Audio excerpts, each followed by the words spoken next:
to help people to kind of shift their thinking that you're now getting ready to go into the nave, a place of worship. I invite them to pick up something tangible. And so during Lent, they pick up a confession stone, right? This represents our sins. It represents the stony places of our hearts and our lives and our minds, the weights, the burdens that we carry. And some people say, I don't need one stone, I need a handful of stones. And so as part of the entrance rite, we invite all the members to take those stones and to follow the ministers of the liturgy, and we place those stones in the dried out baptismal font, right? And it becomes a cathartic experience. Take whatever burden you came to church with, the stony places of your heart and mind, and release them, get rid of them, okay? We place them in the font because that's the place of what? Death. It's also the place of new life.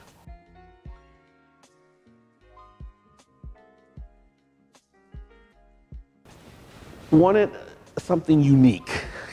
A stone from Jerusalem. It's Jerusalem limestone.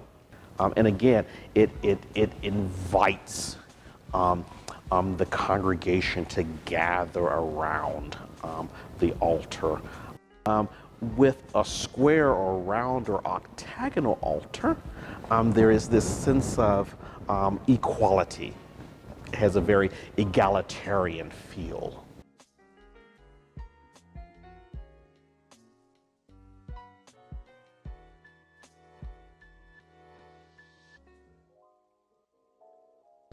And those 5 hearts certainly represent the 5 wounds of Christ, but they also took it a step further and say, because St. Augustine has been a congregation that has been about including all of God's children, it also represents the LGBTQ communities. Each week during Lent, we have a family, what we call our Lenten Crucifer family, who bear the cross. Again, it pulls members of the congregation into the liturgy. So it's a different family each week.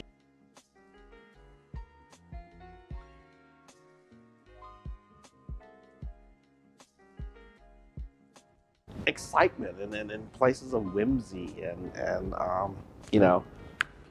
kind of catch people, surprise them, right? God's always surprising us. So why shouldn't we express that within the liturgy?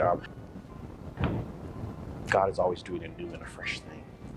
So we want to, have the element of surprise and joy within our liturgy as well. Make sure that worship is real, that it's relevant, that it's reverent, but that it's joyful. Yeah. I mean, why come to church and leave the worship service with the same burden that you had when you stepped through those red doors? If that's the case, then I could have stayed at home.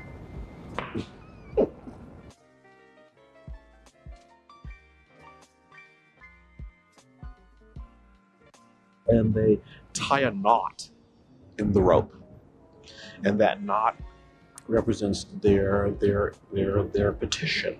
Okay, whatever their intercession may be, whoever they're praying for, whatever the issue might be. And after you've finished, tying your knots in the rope, then you pass it to your neighbor because they have something or that they need to pray about, or someone who they need to intercede for. And then it makes its way all the way down the row. And then the last person on the row, when they come forward to receive communion, they place it in a basket. And then during the week, we take those ropes and weave them in what we call our Lenten wailing wall.